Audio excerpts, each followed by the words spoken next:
Welcome to Bright Spark YouTube channel. Today we are discussing about the revision topic part 2. ఇంతవరకు మనం నేర్చుకున్న power system లోని concepts అన్ని మనం పార్ట్ 1 పార్ట్ 2 గా డివైడ్ చేసి మనం రివిజన్ చేసుకుంటున్నాం అన్నమాట. ఈ రివిజన్ లో కూడా వెరీ ఇంపార్టెంట్ ప్రాబ్లమ్స్ ఉన్నాయి. మీరు తప్పకుండా ఈ వీడియోను ఫాలో కావండి. Problem number 71. A 100 MVA 11 kV generator has an impedance of 0.2 per unit. Find the actual impedance అన్నమాట. జనరల్గా వచ్చేసి మనకు బేస్ ఇంపిడెన్స్ ఫస్ట్ క్యాలిక్యులేట్ చేయాలి. Base impedance is equal to voltage square divided by అంటే base voltage square divide by base MVA అంటే that means 11 square divide by 100 is equal to 1.21 is the base impedance అన్నమాట. మనకు actual impedance కావాలనుకుంటే general వచ్చేసి per unit impedance is equal to actual value divided by base value అన్నమాట. దాని ప్రకారం మనకి వచ్చేసి ఇప్పుడు ఇక్కడ యాక్చువల్ వాల్యూ కావాలి కాబట్టి మనకి ఇచ్చిన per unit value into base impedance calculate చేస్తే 0.2 into 1.21 equal to 0.242 ohms is the answer. Next, problem number 72. A system has base MVA is equal to 100, base KV is equal to 130 kV. Find the base impedance. ఇక్కడ వచ్చేసి మనకు జనరల్గా వచ్చేసి మనకు Z base is equal to voltage square divided by base MVA calculate చేస్తే 174.24 ohms is the answer. Next, 73. Find base current for 100 MVA 220 kV voltage. ఇక్కడ వచ్చేసి మనం బేస్ కరెంట్ ఫైండ్ అవుట్ చేయాలి. మనం బేస్ కరెంట్ ఫైండ్ అవుట్ చేయాలనుకుంటే formula ఏంటంటే power divided by √3 into VL అన్నమాట.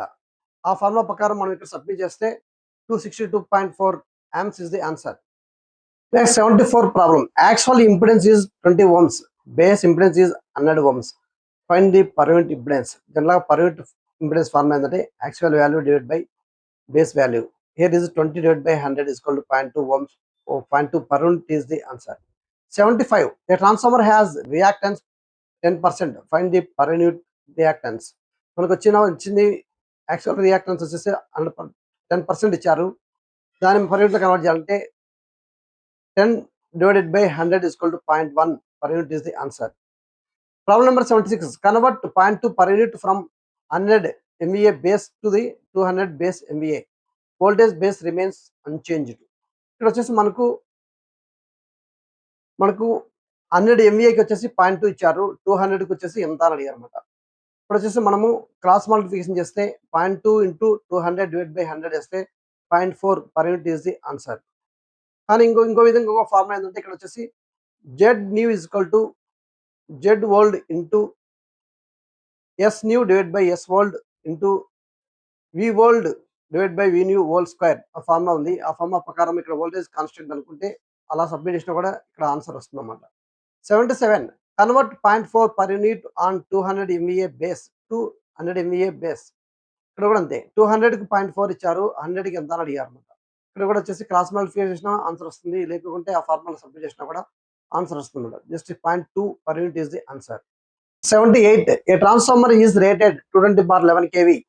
Base voltage on HV side is equal to 220 kV. Find base voltage on LV side.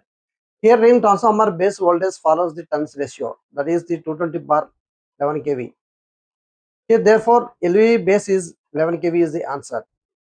79. A transmission line as actual impedance is 40 ohms. Per unit impedance is 0.25 per unit. Find the base impedance. Base impedance formula ఏంటంటే actual impedance divided by per unit value అన్నమాట. 40 divided by 0.25 is equal to 160 ohms is the answer. Problem 80. A system as base MVA is equal to 50, base KV is equal to 33 kV, actual impedance is equal to 10 ohms. Find the base impedance and per unit impedance అన్నమాట. జనరల్గా వచ్చేసి మనం first వచ్చేసి base impedance find out చేయమన్నారు. Base impedance is equal to voltage square divide by base MVA calculate చేస్తే 33 whole square divide by 50 చేస్తే 21.78 ohms is answer అన్నమాట. అలాగే నెక్స్ట్ వచ్చేసి మనం పర్ యూనిట్ ఇంపిడెన్స్ క్యాలిక్యులేట్ చేయమన్నారు. Per unit impedance is equal to the actual value divided by base impedance is the formula, that is equal to the 10/21.78 చేస్తే 0.459 is the answer. Next, 81. A 50 MVA 11 kV generator has a reactance of 0.15 per unit. It is connected through a 50 MVA 11 bar 130 kV transformer to a transmission line. Find the generator reactance refer to the 130 kV side in per unit. ఇప్పుడు వచ్చేసి 50 MVA 11 kV generator ఉంది. దానికి reactance వచ్చేసి 0.15 per unit ఇచ్చారు. ఆ generator వచ్చేసి 50 MVA 11 kV divide by 130 kV transformer ను connect చేశారన్నమాట. కనెక్ట్ చేసినప్పుడు 130 kV side per unit reactance ఎంత ఉంటుందని అడుగుతున్నారు. ఇది వచ్చేసి జనరల్ పర్ యూనిట్ సిస్టమ్ లో వచ్చేసి base MVA is constant, base voltages are chosen according to the transformation ratio. Here the per unit impedance is remains unchanged, that is 0.15 per unit is the answer. ఇట్లాంటి problem మనకు conveyance చేయడానికి ఇస్తారు. ఇట్లాంటి problem is very very very important. Okay, next 82 reactance is 0.25 per unit on 50 MVA 11 kV base. Find the new per unit reactance on a 100 MVA 11 kV base. ఇక్కడ voltage constant అన్నమాట. జనరల్గా మనకు వచ్చిన formula ఉంది కదా, Z equal to Z old into S new divide by S old into voltage old by voltage new whole square. ఆ ఫార్ములాలో voltage constant అనుకుంటే అది సబ్స్టిట్యూట్ చేస్తే 0.5 per unit is the answer. 83 problem. A 100 MVA 220 kV transmission line and actual reactance is 96.8 ohms. Find the per unit reactance. ఇక్కడ వచ్చేసి first వచ్చేసి Z base కనుక్కోవాలన్నమాట. కనుక్కోవాలనుకుంటే general వచ్చేసి మనకు వచ్చిన voltage square divided by base MVA calculate చేస్తే 220 whole square divide by 100 వేస్తే 484 ohms is the Z base అనమాట. మనం వచ్చేసి పర్ యూనిట్ రియాక్టెన్స్ కనుక్కోవాలంటే ఫార్ములా ఏంటంటే actual reactance divide by Z base formula. ఇక్కడ వచ్చేసి actual reactance 96.8, Z base equal 484 is equal to the 0.2 per unit is the answer. Next 84. A 200 MVA 400 kV system has a short circuit current of, that is actual current 14.43 kiloamps. Find the base current and the fault current in per unit. జనరల్గా base current calculate చేయాలంటే మనకు base MVA ఇచ్చారు divided by √3 into VL. ఆ formula ప్రకారం substitute చేస్తే 288.7 amps is the answer. ఇవి fault current కనుక్కోవాలంటే per యూనిట్లో వచ్చేసి మనము యాక్చువల్గా వచ్చేసి actual value divide by Z base is the formula. 14.430 divide by 288.7 calculate చేస్తే 50 per unit is the answer. Next 85. A 100 MVA 130 kV system has per unit impedance of 0.25 per unit అన్నమాట. Find the fault level MVA. Fault level MVA కనుక్కోవాలనుకుంటే మన general formula ఏంటంటే base MVA divide by X per unit, that is the answer. 100 divided by 0.25 is equal to 400 MVA is the answer. Next 86 problem. A transmission line impedance is Z is equal to J 0.2 per unit ఇచ్చారు. Find the branch admittance. Admittance is equal to 1 by impedance, that is equal to 1 by J 0.2 is equal to minus of J5 is the answer. Next 87. A 2 bus system has a line admittance is minus J10 ohms. Find the Y bus matrix. ఇక్కడ వచ్చేసి diagonal elements వచ్చి Y11 is equal to Y22 is equal to minus J10 అన్నమాట. Half diagonal elements is equal to Y12 is equal to Y21 is equal to J10 ohms. Here Y bus is equal to Y11 is equal to minus J10, Y12 is equal to 10 ohms, Y21 is equal to 10 ohms, Y22 is equal to minus J10. This is the answer. Next 88 problem. A line impedance is 0.1 plus J 0.3 ఇచ్చారన్నమాట. Find the its admittance. జనరల్గా admittance కావాలనుకుంటే 1 by impedance is formula. దీన్ని వచ్చేసి మనం 1 by 0.1 plus J 0.3 calculate చేస్తే దానికి వచ్చేసి మన న్యూమినేటర్ డినామినేటర్ సేమ్ వాల్యూతో మల్టిప్లై చేసినప్పుడు మనకు వచ్చేసి 0.1 minus J 0.3 divided by 0.1 whole square plus 0.3 whole square. దాన్ని క్యాలిక్యులేట్ చేస్తే మనకు Y is equal to 1 minus J3 is the answer. Next 89. A 3 bus system has bus 1 to 2 వచ్చేసి minus J5 ఇచ్చారు, bus 1 to 3 వచ్చేసి minus J4 ఇచ్చారన్నమాట. Find the self admittance of bus 1. Bus 1 యొక్క self admittance calculate చేయమన్నారు. జనరల్గా వచ్చేసి self admittance means Y11 అంటే Y11 bus ఎక్కడ ఉంటుందో దాని కనెక్ట్ అయిన అడ్మిటెన్స్ మనం తీసుకోవాలన్నమాట. ఇక్కడ వచ్చేసి 1, 2కి వచ్చేసి ఇక్కడ 1 ఉంది కాబట్టి మైనస్ J5, 1, 3లో కూడా 1 ఉంది కాబట్టి ప్లస్ మైనస్ J4, రెండు క్యాలిక్యులేట్ చేస్తే minus J9 is the answer. Next 19th problem.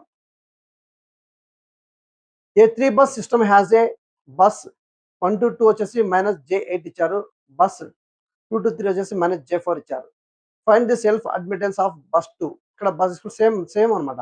Bus 2కు self admittance Y22 అంటే Y22 సెకండ్ బస్ ఎక్కడెక్కడ ఉందో ఆ అడ్మిటెన్స్ అని మనం యాడ్ చేయాలి. ఇక్కడ బస్ వచ్చేసి 1 to 2లో 2 ఉంది కాబట్టి -J8, 2 to 3లో కూడా 2 ఉంది కాబట్టి -J4. రెండు సమ్ చేస్తే -J12 is the answer.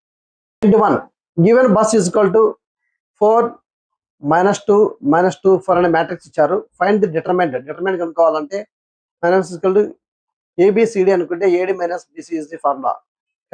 Formula ప్రకారం 12 is the answer. 92 given Y bus 3 -1 -1 3 2 into 2 matrix ఇచ్చారు. Find Y11 plus Y12.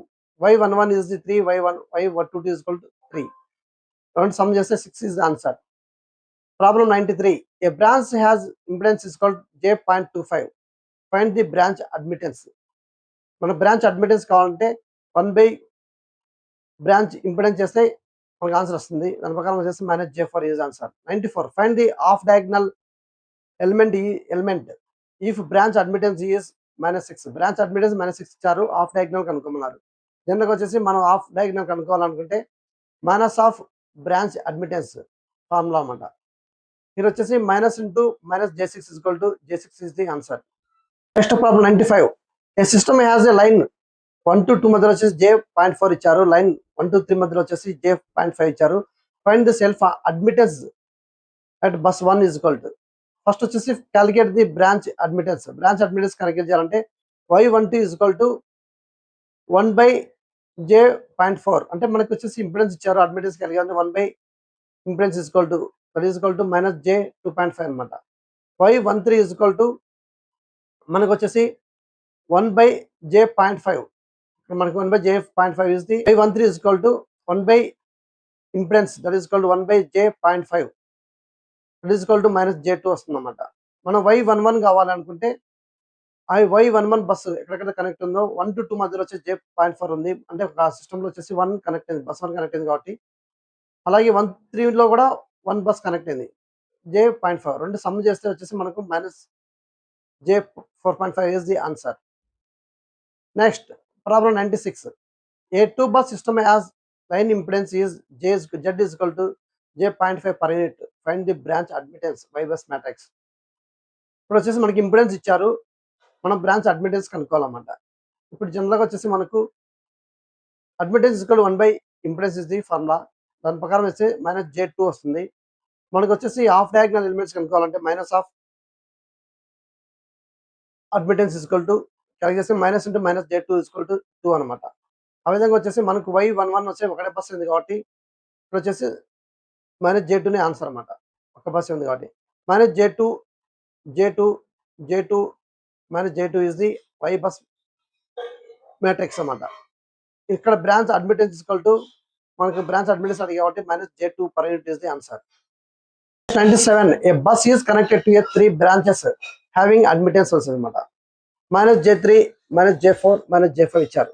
Find the self admittance. Self admittance చేయాలంటే వాటన్నిటిని మనం సమ్ చేయాలి. సమ్ చేస్తే మనం J12 is the answer. 98. A branch has impedance వచ్చి 0.2 plus J.4 ఇచ్చారు అనమాట. ఇంపిడెన్స్ ఇచ్చారు. Find the branch admittance. Branch admittance కావాలంటే 1 by ఇంపిడెన్స్ ఫార్ములా. 1 by వేసినప్పుడు మనం వచ్చేసి మన కింద పైన 0.2 plus J.4 తో మల్టిప్లై చేస్తే మన ఫైనల్గా వచ్చేసి 1 - J2 is the answer. Next, 99. The determinant of a 2 into 2 Y bus matrix is 20 ohms. 20 ohms ఇచ్చారు. If Y11 is equal to 6, Y22 is equal to 5. Find the product Y12 Y21. Product అనుకోమన్నారు. జనరల్గా determinant of det of Y is equal to Y11 Y22 minus Y12 Y21 is the formula. మనకు వచ్చేసి ఇక్కడ Y11 ఇచ్చారు, Y22 ఇచ్చారు, అలాగే determinant ఇచ్చే value ఇచ్చారు 20. మనం ఫార్ములా సబ్మిట్ చేస్తే Y12 Y21 is equal to 10 ohms is the answer. Next 100 problem. Which statement is correct? ఇచ్చిన వాటిల్లో స్టేట్మెంట్ కరెక్ట్ ఏంటంటే self admittance equal to the some of the all admittance connected to that bus only. Okay, here C is the answer. 101. A power system consists of a 1 slack bus, 2 PV buses, next వచ్చేసి 5 వచ్చేసి PQ buses. Find the total number of buses. Total number of bus connect ఎన్ని అంటే అన్ని బస్సులు some చేస్తే వచ్చేదే answer అన్నమాట. Here 1 plus 2 plus 5 is equal to 8 is the answer. Problem 102. A load bus as a P is called 120 megawatts, Q is called 60 MVA AR. Which type of bus is it? అది ఏ type of bus అంటే PQ ఇచ్చారు కాబట్టి that is the PQ bus is the answer. Here is the C is the answer. Problem 103. Generator has the specified voltage magnitude active power. Identify the bus. ఇక్కడ voltage magnitude ఇచ్చారు కాబట్టి voltage magnitude అంటే జనరల్గా వచ్చేసి PV bus. Here answer is PV bus. Problem 104. Slack bus ఈ voltage is 1.05 at an angle of 0 ఇచ్చారన్నమాట. Find the voltage magnitude. దానిలో voltage magnitude అంటే రియల్ పార్ట్ అనమాట. ఇక్కడ 1.05 is the answer. Problem 105. Specified active power 100 megawatts, calculated active power is 95 megawatts. Find the active power miss match. ఇక్కడ రెండు active power ఇచ్చారు. Miss match ఏంటంటే delta P is equal to 100 - 95. వచ్చిన దాంట్లో నుంచి హైయర్ నుంచి లోయర్ చేస్తే వచ్చేది 5 megawatts. That is the answer. 106. Specified reactive power is 40 MVAR. Calculated reactive power వచ్చేసి 35 MVAR. Find the mismatch. Here is same అంటారు. Delta Q is equal to 40 - 35 is equal to 5 MVAR is the answer. 107. A system has a 1 slack bus, 3 generator buses, 6 load buses. Find the total bus. Total bus అంటే అన్ని buses some చేయాలి. 1 + 3 + 6 = 10 is the answer. 108. Which load method has the fastest convergence. Convert చేసే method ఏంటంటే ఇచ్చిన వాటిల్లో first A వచ్చేసి Gauss Seidel method, B వచ్చేసి NR method, C వచ్చి ఫాస్ట్ డీకపుల్డ్, డి వచ్చేసి జాకోబ్ మెథడ్. ఇచ్చిన వాటిలో ఫాస్ట్ కన్వర్జెన్స్ వచ్చేసి NR method. Here B is the answer. 109. Which bus is also called as the swing bus. Swing bus అంటే మనం ఏదంటే slack bus లో స్వింగ్ బస్ అంటారన్నమాట. హియర్ ఈ slack bus is the answer. 110. A system contains slack bus 1 PV bus వచ్చేసి 4, PQ bus వచ్చేసి 8. Total buses అంటే all sum చేస్తే 8, 13 is the answer. A power system has total buses equal 12, slack bus equal 1, PV bus వచ్చేసి 3 ఇచ్చారన్నమాట. Find the number of PQ buses. Total number of buses నుంచి ఈ buses చేస్తే వచ్చేది answer. That is 8. 112. Specified power is equal to P 200 megawatts. Calculated power వచ్చేసి 192 megawatts. Find the percentage mismatch. Mismatch కావాలంటే delta P is equal to 200 - 192 is equal divide by 200 into 100 అనమాట. That is equal percentage అడిగారు కాబట్టి మనం ఈ విధంగా calculate చేస్తాం. 4% is the answer అనమాట. ఒకవేళ అలా కాకుండా అంటే 200 - 192 is equal 8 is the answer. Which method requires the least computer memory. మన ఇచ్చిన మెథడ్ లో లీస్ట్ కంప్యూటర్ మెమరీ ఏదైనా కావాలంటే GS method. Here B is the answer. 114 problem. Arrange the following method in order to convergence speed. Convergence speed వచ్చేసి lowest నుంచి highest మనం చూస్తే Gauss Seidel GS method వచ్చేసి లోయెస్ట్ ఉంటుంది. ఫాస్ట్ డీకపుల్ వచ్చేసి ఫాస్టర్ ఉంటుంది. అది వచ్చేసి ఎన్ఆర్ మెథడ్ వచ్చేసి ఫాస్టెస్ట్ ఉంటుంది అనమాట. Here fastest GS method is తక్కువ స్పీడ్. నెక్స్ట్ వచ్చేసి fast decouple. Next highest speed వచ్చేసి NR method. Okay, it also very very important bit. Next problem. ఇక్కడ వచ్చేసి యూనిట్ వచ్చేసి load flow analysis. 115 problem. Which load method is most suitable for large interconnected power system. Large interconnect power system వచ్చేసి connect చేయాలంటే మనకు వచ్చేసి fast decouple method is the best suitable method. Here C is the answer. 116 for problem. A load consumes active power is 100 kilowatts. Power factor వచ్చేసి 0.8. Find the apparent power. Apparent power calculate చేయాలంటే మనకు వచ్చేసి active power divide by power factor వేస్తే మనం 125 kVA is the answer. Next 117 problem. A 200 kilowatt load operates at 0.8 power factor అనమాట. Lagging. Find the reactive power. మనం వచ్చేసి మనకు power factor ఇచ్చారు. కాస్ 5 ఇస్తుంది, 0.8 ఇచ్చారు. దాన్ని 10 లో కన్వర్ట్ చేస్తే 0.75. Q is equal to the active power into 10 is the formula. That is the formula. 200 into 0.75 is equal to 150 kVAR is the answer. Next problem 118. Improve the power factor of a 300 kilowatt load. 0.8 lagging to the 0.95 lagging. Find the capacitor rating required. ఇక్కడ వచ్చేసి మనకు capacitor rating కావాలంటే Q is equal to the దీనిలోకి వచ్చేసి active power into 10 - 10 is the formula. ఇక్కడ వచ్చి మనం ఇచ్చిన లాగింగ్ పవర్ ఫ్యాక్టర్ లో కాస్ 5 ఇచ్చాడు, 1 ఇచ్చారు, కాస్ 1 ఇచ్చారు, కాస్ 2 ఇచ్చారు. దానికి 10 లకి 10 లకి కన్వర్ట్ చేయాలి. కన్వర్ట్ చేస్తే QC ఫార్ములా సబ్మిట్ చేస్తే 126.3 kVAR is the answer. 119. A 150 kilowatt load operates at a unity power factor. Find the reactive power. Reactive power వచ్చేసి మనకు కనుగొనాలంటే జనరల్గా వచ్చేసి ఇక్కడ unity power factor cos 5 is equal to 0 ఇచ్చారనమాట. మనం ఫార్ములా ప్రకారం Q is equal to P into 10 pi. Here 10 pi is also 0 అన్నమాట. Total వచ్చేసి రియాక్టివ్ పవర్ వచ్చేసి 0 kVAr. Next problem 120. Sending end voltage 11.5 kV, receiving end వచ్చేసి 11 kV. Find the voltage regulation. Voltage regulation percent of voltage regulation formula వచ్చేసి VS - VR divided by VR into 100. మన ఇచ్చిన value submit చేస్తే 4.55% is the answer. Next, if 500 kilowatts industrial load operates at 0.7 lagging power factor, improves to the 0.95 lagging power factor, find the capacitor bank rating. Capacitor bank అనుకోవాలంటే మన QC is equal to the P into 10 pi 1 minus 10 pi 2. దాని ఫార్ములాలో ఇచ్చిన values cos pi 1 cos pi 2 convert చేసుకొని 10 pi 1 10 pi 2 గా value submit చేస్తే 345.5 kVAr is the answer. Next one, 122 problem. A 400 kVA load operates at 0.8 lagging. Find the active power. మనకి active power కావాలంటే అప్రెంట్ power into cos ఫై వేస్తే answer వస్తుంది. That is the 320 kilowatts is the answer. Next problem, a capacitor bank supplies at 250 kVAr. What is the primary purpose? ఇక్కడ rating ఇచ్చేసి మనకు convince చేశారన్నమాట. కానీ capacitor bank main purpose వచ్చేసి improve the power factor. B is the answer. Next problem, 124. A load current decreases from 120 amps to 96 amps. Decrease అయిందన్నమాట. After power factor correction by what percentage has the current reduced. Current reduce కావాలంటే మనం వచ్చేసి difference divided by initial current వేస్తే వస్తుంది. 120 - 96 divide by 120 into 100 వేస్తే 20% is reduced అనమాట. Next problem, A 250 kilowatt load operates at 0.75 lagging power factor. If it is improve to 0.9 power factor, find the capacity rating. Previous problem మాత్రమే మనం వచ్చేసి 10 pi 1 10 pi 2 కనుక్కొని దానికి QC is equal to P into 10 pi 1 minus 10 pi 2 formula submit చేస్తే 99.5 kVAr is the answer. Next, 126. Which device is commonly used for power factor improvement? Power factor improvement is capacitor bank uses. Here B is the answer. 127. Power factor corrects mainly reduces the current. Here B is the answer. 128. Which device provides the continuous reactive power control? Continuous reactive power control చేయాలంటే మనకు వచ్చేసి VR compensator is must. That is SVC method. Here C is the answer. 29. The power factor improves transmission losses. Losses also decreases. Here C is the answer. Next, 130 problem. Which of the following is not an advantage of a power factor improvement? అంటే power factor improve కావాలా, ఏది disadvantage ఇక్కడ ఉండే వాటిలో అంటే increase చేసే frequency మాత్రం increase అవుతుంది. Here D is the answer.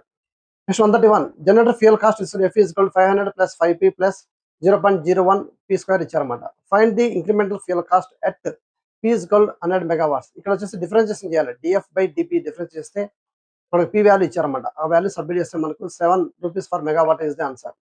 Next, 132. Generator cost function is F is equal to 200 plus 8P plus 0.02 P square ఇచ్చారు. Find the incremental cost at 50 megawatts. Here also P ఇచ్చారు. DF by DP differentiation చేస్తే మనకు final గా వచ్చేసి 10 rupees per megawatt hour answer వస్తుంది అన్నమాట. Next, 133 problem. A power station has a generator వచ్చేసి 120 megawatt generate చేస్తుంది. జనరేటర్ 2 వచ్చేసి 180 megawatts. Find the total supplied. Total supply చేయాలంటే సమ్ చేయాలన్నమాట. 120 plus 180 is equal to 300 megawatt is the answer. Next, 134. Total demand is 500 megawatts. Generation is 250 megawatts. How much additional load is required is మనకు వచ్చేసి total demand నుంచి generate చేసిన అది చేస్తే వచ్చేది answer. That is 250 megawatt is the answer. Next problem, 135. Incremental cost are generator 1 is equal to 8 rupees per megawatt ఇచ్చారు. Generator 2 వచ్చేసి 8 rupees per megawatt ఇచ్చారు. Generators economical loaded. Economical loaded means it is equal incremental cost అన్నమాట. So here is the S is answer. Next, 136. Generator output increases from 100 megawatts to 150 megawatts. Fuel cost increases from 100 to 1200. Find the average incremental cost. మన average incremental cost calculate చేయాలంటే cost difference divided by output difference చేస్తే answer వస్తుంది అన్నమాట. That is equal to 1200 minus 800 divided by 150 minus 100 వేస్తే 8 is the rupees per megawatt is the answer. Next, 137. Total demand is 600 megawatts. Transmission losses is 20 megawatts. Find the total generation. Generation కావాలంటే output plus losses రెండు add చేస్తే answer వస్తుంది. That is 620 megawatts is the answer. Next problem, 138. Penalty factor is 1.05. Incremental cost is 8 rupees per megawatt. Find the modified incremental cost. Modified incremental cost చేయాలంటే penalty factor into incremental cost రెండు multiply చేస్తే 8.4 is the answer. 39. Economic load dispatch minimizes the ఇచ్చిన option లో A is the voltage, B is fuel cost, C is frequency, D is power factor. Here fuel cost is the answer. 140 demand 450 megawatts, losses is 10 megawatts. Find the generation. Generation called output plus losses add చేస్తే 460 megawatts is the answer. Next 141. Two generators have incremental cost equations ఇచ్చారన్నమాట. Generator 1 is equal to df1 by dp1 is equal to 5 plus 0.02 p1. Generator 2 వచ్చేసి df2 by dp2 6 plus 0.01 p2. Total demand is 200 megawatts అన్నమాట. Find the generation schedule. Generation schedule కావాలంటే economic dispatch వచ్చేసి df1 divided by dp1 is equal to the df2 by dp2. మనం ఆ విధంగా మనం రెండు equalise చేస్తామన్నమాట. నేను మనకి వచ్చేసి ఇంకోటి వచ్చేసి p1 plus p2 is equal to 200 megawatts అని ఇచ్చారు. ఇక్కడ వచ్చేసి అక్కడ సబ్మిట్ చేస్తే దీనిలో వచ్చేసి మన p2 is equal to 200 minus p1. ఈ విధంగా మనకు సాల్వ్ చేస్తే మనకు 100 megawatt is the answer. Next 142. Generator fuel cost is F ఇచ్చారన్నమాట. 400 plus 7p plus 0.015 p square అన్నమాట. Next 142. Generation fuel cost F is equal to 400 plus 7p plus 0.015 p square ఇచ్చారన్నమాట. Find the incremental cost at 80 megawatts. ఇక్కడ వచ్చేసి మనం వచ్చేసి df by dp differentiation చేసిన తర్వాత 80 megawatts submit చేస్తే మనకు వచ్చేసి 9.4 rupees per megawatt is the answer. First వచ్చి డిఫరెన్షియేషన్ చేయాలి, తర్వాత వచ్చేసి p వాల్యూ 80 megawatts సబ్మిట్ చేయాలన్నమాట. Which method is used to solve economic load dispatch problems. ఇక్కడ వచ్చేసి ఇచ్చిన వాటిల్లో lambda integration is the answer. C is the answer. 144. Transmission loss is 15 megawatts, demand is 700 megawatts. Find the total generation. Output plus losses రెండు add చేస్తే 715 is the megawatt is the answer. Next 145. 3 generators supplies 120 megawatts, 180 megawatts, 150 megawatts. Find the total generation. Total generation కావాలంటే all generation some చేస్తేనే answer వస్తుంది. That is the 450 megawatt is the answer. Okay friends, ఈ information మీకు నచ్చితే like చేయండి. అలాగే ఈ information మీ friends కానీ మీ ఫ్యామిలీ మెంబర్స్ కానీ ఎవరికైనా యూస్ఫుల్ అవుతుంటే, లేకుంటే ఎవరన్నా కోచింగ్ వెళ్ళడానికి ఇబ్బంది పడి అలాంటి వాళ్ళకు సెల్ఫ్గా ప్రిపేర్ అయ్యే వాళ్ళకు ఈ ఇన్ఫర్మేషన్ ఫార్వర్డ్ చేయండి. అలాగే ఇలాంటి కంటెంట్ కోసం నా ఛానల్ సబ్స్క్రైబ్ చేయండి. Thank you friends.